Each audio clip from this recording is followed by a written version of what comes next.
Amigos y hermanos, reciban un saludo fraterno a todos los que siguen la emisora folclórica.com en esta Semana Mayor, Semana Santa, la Semana Grande de la Última Vida de Jesús, en su programa Día a Día con Jesús.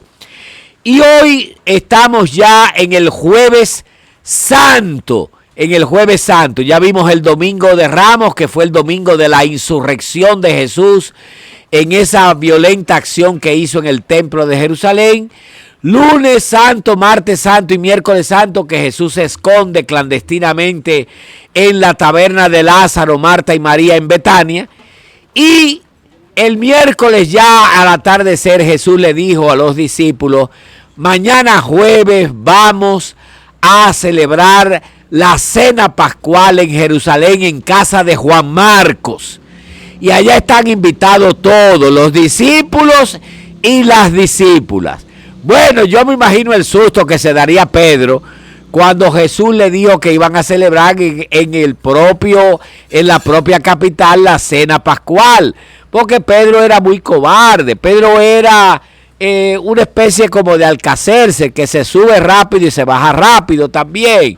Era, como dicen los psiquiatras, Kretschmer dice que era emotivo altivo primario.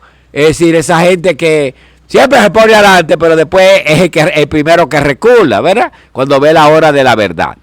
Entonces, fueron a la casa de Juan Marcos a celebrar la cena pascual. Todos los cuadros de la cena pascual están mal pintados. Todos, absolutamente todos. Porque siempre nos han acostumbrado a poner una mesa donde Jesús está en el medio y hay 12 sillas, 6 de un lado y 6 de otro, que son el grupo de los 12. Miren, la cena pascual del Jueves Santo la celebró Jesús no solamente con el grupo de los 12, sino con los discípulos y las discípulas. Ahí había un grupo grande de gente, no solamente los 12. Y les voy a decir algo más.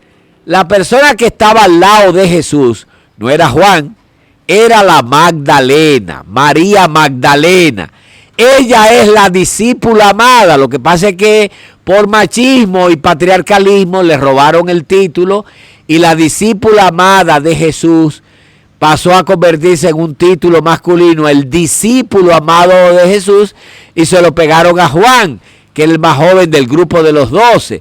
Pero la discípula amada de Jesús era la Magdalena, María la de Magdala. Magdala es un pueblecito que queda en las orillas del lago de Galilea, del lago de Cafarnaúm, o lago de Tiberíades, o lago de Magdala, porque recibía los nombres de acuerdo al pueblecito que le quedara en el frente. Entonces, cuando Jesús le dice en la cena que uno de ustedes me va a entregar, la Magdalena es la que se recuesta del pecho de Jesús porque le tenía gran confianza y le dijo: moreno, ¿y quién es? Y Jesús le dijo a lo calladito en el oído a la Magdalena: aquel que yo le dé el pan mojado en la salsa, ese es. Y cogió un trozo de pan, lo mojó en la salsa y se lo pasó a Judas el Iscariote. Ya hablaremos de Judas el Iscariote, porque yo soy un teólogo, un biblista, que quiero reivindicar los dos seres humanos más desacreditados en 2000 años de cristianismo, que son María Magdalena y Judas el Iscariote. María Magdalena no fue una persona cualquiera y Judas el Iscariote no fue un traidor. Pero esos son aguas de otros costales que la voy a expresar más adelante. Vámonos entonces a la cena pascual. Jesús llega a la casa de Juan Marcos en plena Jerusalén y se dispone a celebrar la cena pascual. Déjenme decirle que la cena pascual judía es la que garantiza y preserva a lo largo de los siglos la memoria y la identidad del pueblo de Israel. Uno a veces se pregunta: ¿y cómo es posible que un pueblo, después que fue sometido a la diáspora durante siglos, ha mantenido hasta el sol de hoy su identidad? Eso se debe a que tiene una memoria histórica impresionante y que sabe transmitirla de generación en generación. Y un elemento para preservar esa memoria histórica es la cena pascual. Miren, la Pascua era una de las 3 grandes fiestas de peregrinación de Jesús, de los judíos. Había la fiesta de la Pascua, todos los judíos vivieran donde vivieran, aunque vivieran en el extranjero, iban a la capital, a Jerusalén, a celebrar la Pascua. Estaba también otra fiesta de peregrinación, que es la fiesta de las chozas, de los tabernáculos, o llamada también la fiesta de Pentecostés. Y estaba la fiesta del Yom Kippur, que era una especie como de carnaval. Se trasladaban los judíos a Jerusalén. Eran fiestas de peregrinación y de hospedaje en Jerusalén. Bueno, ¿cómo era la fiesta tradicionalmente, la cena pascual? La cena pascual se celebraba en familia. Si la familia era pequeña, se juntaban 2 o 3 familias. En una esquina se ponía el patriarca, o sea, el más viejo de la familia, y en el otro extremo de la mesa sentaban al más joven de la familia, el más niño. Y alrededor se sentaban, que no se sentaban porque no se usaba la silla, eran cojines, se recostaban de la mesa los demás miembros de la familia. Entonces se traían las verduras amargas, se traía el pan ácimo en una bandeja, se traía la salsa roja, se traían las 3 copas de vino para cada comensal y se traía el cordero asado. Y era el niño el que le preguntaba al patriarca de la familia por qué se comía esa noche de la cena pascual las cosas. Y el niño le decía al viejo, abuelo, ¿y por qué esta noche nos comemos esas verduras amargas? Y el abuelo le decía, porque esas verduras amargas nos recuerdan la amargura que nosotros pasamos en Egipto durante 450 años siendo esclavos del faraón. Y por eso se comían las lechugas amargas. Y después el niño le preguntaba, abuelo, ¿y por qué nos comemos este pan sin levadura, este pan soso? Y el abuelo le decía, porque el día que Yahvé nos sacó de Egipto con mano fuerte y brazo extendido, a las mujeres no le dio tiempo de echarle la pizca de levadura a la masa y por tanto el pan quedó soso, ácimo.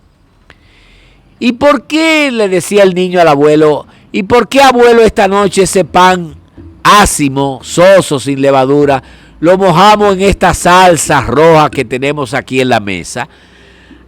Porque esa salsa roja nos recuerda a nosotros los ladrillos que hacíamos para el faraón durante 450 años en las grandes ciudades de Karnak y Luxor y en Tebas también para el faraón. Y por eso mojamos el pan sin levadura en esta salsa roja que nos recuerdan esos ladrillos. ¿Y por qué nos tomamos 3 copas de vino? Ellos se tomaban de las 3, 2 y una la guardaban, no se la tomaban porque se la guardaban a Elías. Elías es el profeta más grande que ha tenido Israel en toda su historia, ¿verdad? Y Elías le arrancaron el pescuezo, lo mató el rey Ahab por orden de su mujer, de Jezabel, que no quería saber de Elías, ¿verdad? Y entonces lo mandó a matar. Pero el pueblo no asimiló esa muerte de arrancarle el pescuezo al profeta más grande que ha dado Israel. Y entonces se crearon un mito y es, no, él no lo mataron. A él cuando lo iban a matar, Dios se lo llevó, lo agarró por los moños y se la llevó en un carro de fuego al cielo. Y cuando esté cerca la llegada del Mesías, Elías va a regresar en su carro de fuego. Y eso se lo transmitían a las nuevas generaciones, a los niños, a los nietos, bisnietos, hasta los nietos, ¿verdad? De manera que en la cena pascual había una copa que no se tomaba de vino porque se la guardaban al profeta Elías, que iba a regresar en su carro de fuego cuando estuviera cerca la llegada del Mesías. Entonces se tomaban 2 copas y dejaban una sin tomar. ¿Y por qué hoy nos comemos este cordero que no le rompen un solo hueso? pues nos comemos este cordero asado sin romperle un hueso, porque Jesús es el Cordero de Dios, tal como lo reconoció Juan el Bautista. Y acuérdense que la sangre del Cordero era con la que nosotros identificábamos los dinteles de las casas, para que cuando pasara el ángel exterminador, cuando Yahvé nos sacó de Egipto, no le hiciera daño a las familias judías y a los niños judíos, y siguiera de largo, y sin embargo se parara en las familias egipcias y acabara con los niños de Egipto, ¿verdad? Esa era la tradición. Entonces se comían el cordero. Acuérdense que cuando Juan el Bautista vio a Jesús, lo llamó el Cordero de Dios, que quita el pecado del mundo. Agnus Dei, era el Cordero de Dios. De manera que por eso se comían un cordero asado, tanto por la tradición que viene desde el Éxodo de pintar los dinteles de la casa, como por esa expresión de Juan el Bautista de llamar a Jesús el Cordero de Dios. Y esa cena tan pedagógica era la que celebraban. Pero ¿qué hizo Jesús el Jueves Santo antes de comerse la cena pascual? Hizo algo insólito, algo que nadie estaba esperando. Y es que Jesús se quitó el manto, se quedó en ropa interior, se terció un trapo en el vientre, cogió una jofaina quiere decir una ponchera grande, la llenó de agua y le dijo a los discípulos y a las discípulas: quítense todos las chancletas que le voy a lavar los pies. Bueno, ustedes no saben la crisis que eso creó, porque el Jueves Santo, que se celebra la cena pascual, era el día de la liberación de Israel. Era algo así como el 27 de febrero de los dominicanos, que celebramos el día de la independencia, cuando ellos salieron de Egipto con mano fuerte y brazo extendido. Y el día de la independencia, el día que ellos se hacen libres, Jesús se convierte en un esclavo. Hace el oficio que hacían los esclavos, que era lavar los pies. Y Jesús comenzó a lavarle los pies a los discípulos y a las discípulas. Y cuando llegó donde Pedro, Pedro se incomodó y dijo: Moreno, yo soy un hombre que te respeto, ¿verdad? Vamos a respetarnos. Tú nunca me vas a lavar los pies. Y Jesús le dijo: Pedro, tira piedra, tú ahora no entiendes, pero tú después lo vas a entender. Déjame que yo te lave los pies. Moreno, yo te respeto, tú no me vas a lavar los pies, tú no eres ningún esclavo. Y entonces Jesús le tiró un bocapié a Pedro y le dijo: bueno, Pedro, si no te dejas lavar los pies, no tienes parte conmigo. Y entonces Pedro, que era un alcázar, le dijo: no, pues entonces no me lave los pies, échame agua hasta por la cabeza, ¿verdad? Y Jesús le dijo: no, el que está limpio no necesita que le echen agua por la cabeza, te voy a lavar los pies. Ese fue el lavatorio de los pies. Nosotros lo hacemos litúrgicamente el Jueves Santo, pero no tenemos la más remota idea de lo que eso significó. Eso creó un cortocircuito muy grande entre los discípulos y las discípulas de Jesús, porque es que el día de la independencia nacional, el día en que se celebra la cena pascual judía, el día en que se conmemora la salida de Egipto, Jesús, el día de la libertad, se vuelve un esclavo. Eso es insólito. Lo que pasa es que en la liturgia no nos explican esas cosas y nosotros sencillamente hacemos un lavatorio. Gracias a Dios que la iglesia está avanzando y ahora ya no solamente le lavamos los pies a 12 hombres. Un día hay que lavárselo a 12 hombres y otro año a 12 mujeres, y otro año a 12 niños, y otro año a 12 envejecientes, y otro año a 12 seres humanos especiales, de esos que tienen condiciones especiales, porque eso implica la totalidad, la humanidad, la generosidad de Jesús. El pueblo de Dios con mayúscula es la humanidad, el pueblo de Dios con minúscula es la iglesia, ¿no? Bueno, y Jesús celebra la cena pascual después del lavatorio. Y cuando coge la bandeja, Jesús parte el pan, lo troza y se los pasa. Y le dice a los discípulos: cómanse cada uno un pedazo de este pan como si fuera mi cuerpo. No entendieron absolutamente nada. Y después cogió una copa y se bebió un trago y le dijo: les voy a pasar esta misma copa. y bébanse todo un trago de ella como si fuera mi sangre. Y cuando ustedes celebren mi vida, acuérdense de mí y acuérdense de lo que yo he sido para ustedes, un trabajador, un profeta del reino. Esa es la primera misa. La primera cena pascual se convierte en la cena de Jesús, ¿verdad? Bueno, eso lo fuimos entendiendo a la luz de la resurrección, porque aquella noche yo me imagino que ellos entendieron muy poco de lo que Jesús les estaba diciendo, ¿verdad? De que este pan es mi cuerpo y esta copa es mi sangre. Recuérdense que para nosotros los cristianos la Eucaristía no es un símbolo de Jesús. Y este pan simboliza a Jesús. No, no es un símbolo, es la presencia real. ¿Cómo? No sabemos. Somos demasiado burros para eso. Es decir, hay una presencia real, misteriosa del viviente por los siglos, porque Él es el resucitado. Y en la copa bebida y compartida también hay una presencia real, no solamente simbólica, ¿verdad? Y cada vez que comemos de este pan y bebemos de este vino, anunciamos tu muerte, Señor, hasta que vuelvas. Eso decimos en la celebración. Esa fue la cena, y después que Jesús cenó, él no era ningún pariguayo, él sabía que lo estaban buscando 6,000 levitas, más las cohortes de las legiones romanas.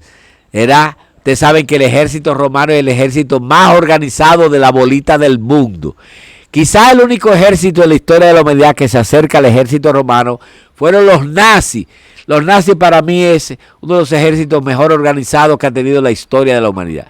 Pero ustedes saben que el ejército romano se organizaba primero en decuria que decía en grupos de 10, después en centuria, que eran grupos de 100, y las centurias formaban las legiones, que eran grupos de 1,000. O sea, un legionario dirigía 1,000, un centurión dirigía una centuria 100 y un decurión dirigía 10. Óigame, ese era un ejército extraordinariamente organizado, disciplinado. Roma legó tanto el ejército, por eso conquistó el mundo, y el derecho para conquistarlo por la buena y el ejército para conquistarlo por las malas. Jesús sabía que lo estaban buscando y después de la cena pascual fue a esconderse en las afueras de Jerusalén, al torrente Cedrón, a un lagar lleno de aceite que se llama Getsemaní.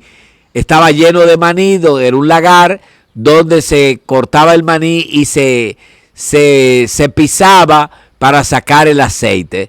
Y ahí se fue a esconder Jesús con un grupito, Pedro, Santiago, Juan y compañía, para que al otro día ver si se podía ir de nuevo a esconderse clandestinamente a Betania. Pero las cosas ya no salieron así, y a medianoche a Jesús lo encontraron en Getsemaní junto a sus discípulos, las legiones romanas, acompañadas de los levitas, los sacristanes del templo. Pero esa es la historia que vamos a desarrollar mañana, Viernes Santo, día de la pasión y muerte del Señor.